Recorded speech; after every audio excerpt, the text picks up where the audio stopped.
আজকে যে পরিস্থিতি, যেটার দায়ে চাপিয়ে দেওয়া হচ্ছে ইলেকশন কমিশন অফ ইন্ডিয়ার ওপরে, কারা বিএলও, কারা এইআরও, কারা ইএরও, কারা ডিএলও, তাদেরকে বাধ্য করিয়েছে কারা?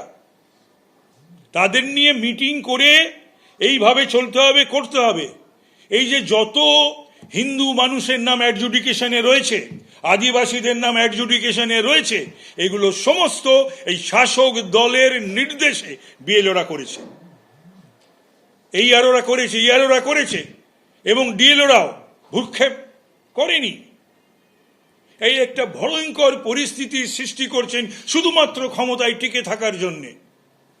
আজকের রিপোর্ট অনুযায়ী যে রিপোর্ট এসছে তাতে 10 লাখ কিছু কেসের 10,16,000, হ্যাঁ 10,16,000 কেস ডিসাইড হয়ে গেছে, ডিসপোজড হয়ে গেছে।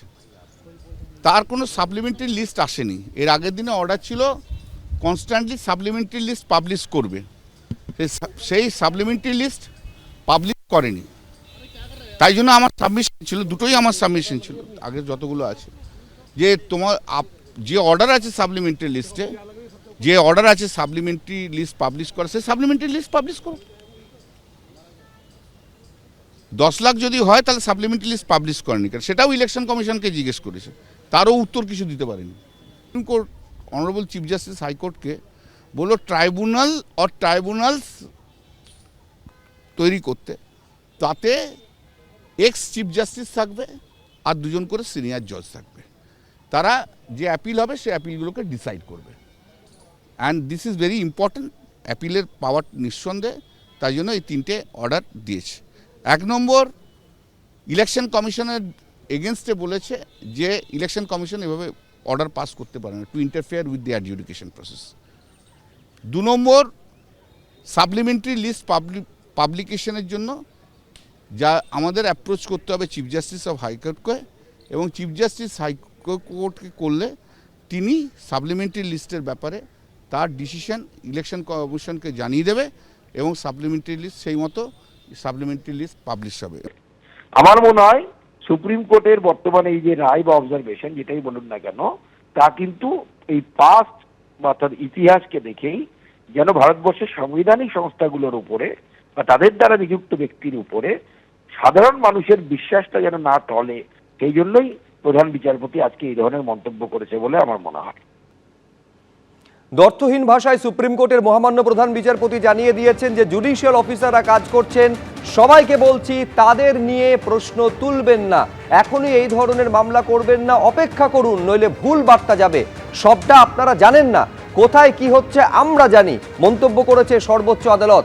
জুডিশিয়াল অফিসারদের স্বচ্ছতা নিয়ে, তাদের সততা নিয়ে যদি বাড়াবাড়ি করা হয়, জরিমানার হুঁশিয়ারি পর্যন্ত দিয়েছে সুপ্রিম কোর্ট। আমরা জুডিশিয়াল অফিসারদের নিয়ে কোনো অভিযোগ আনিনি, সুপ্রিম কোর্টে সওয়াল করেছেন আবেদনকারীদের আইনজীবী মেনকা গুরুস্বামী। ভোটের আগের দিন পর্যন্ত কোনো ভোটারের সমস্যার যদি সমাধান হয় তাহলে তিনি ভোট দিতে পারবেন বলে আশ্বস্ত করেছে সর্বোচ্চ আদালত। যারা বৈধ ভোটার তাদের নিশ্চয়ই ভোটার তালিকায় যুক্ত করা হবে, বিচার বিভাগ কাজ করছে, এসআইআর মামলায় জানিয়ে দিলেন সুপ্রিম কোর্টের মহামান্য প্রধান বিচারপতি।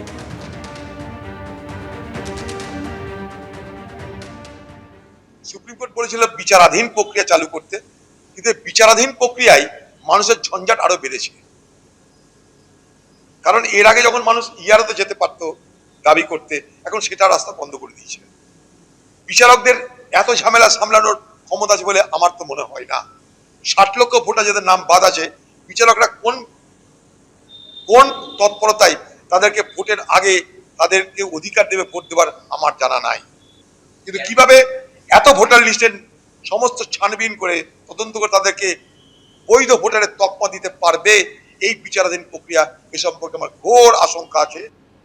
এসআইআর এ বিবেচনাধীন তালিকা নিয়ে যখন সুপ্রিম কোর্টে আজকে সওয়াল জবাবে সেই প্রসঙ্গ উঠে এসেছে, সেই নিয়ে আজকে মুখও খুলেছেন মুখ্য নির্বাচন কমিশনার। তিনি বলছেন বিবেচনাধীন ভোটারদের নিষ্পত্তির কাজ চলছে সুপ্রিম কোর্টের নির্দেশে, জুডিশিয়াল অফিসারদের নিয়োগ করা হয়েছে, সংবিধানের নিয়ম অনুযায়ী তারা সেগুলি নিষ্পত্তি করছেন।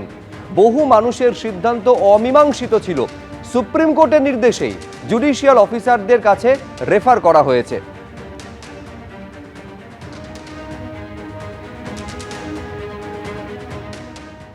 With regards to names under adjudication.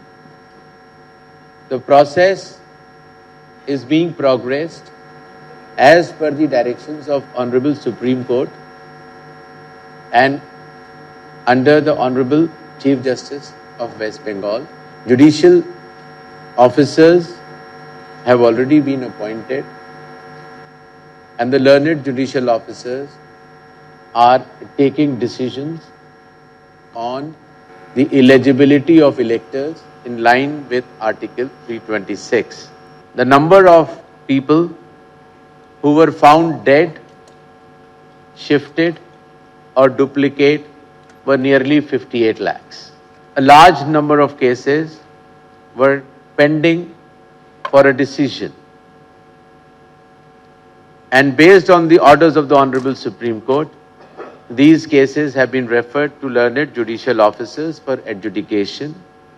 ABP Ananda, এগিয়ে থাকে, এগিয়ে রাখে।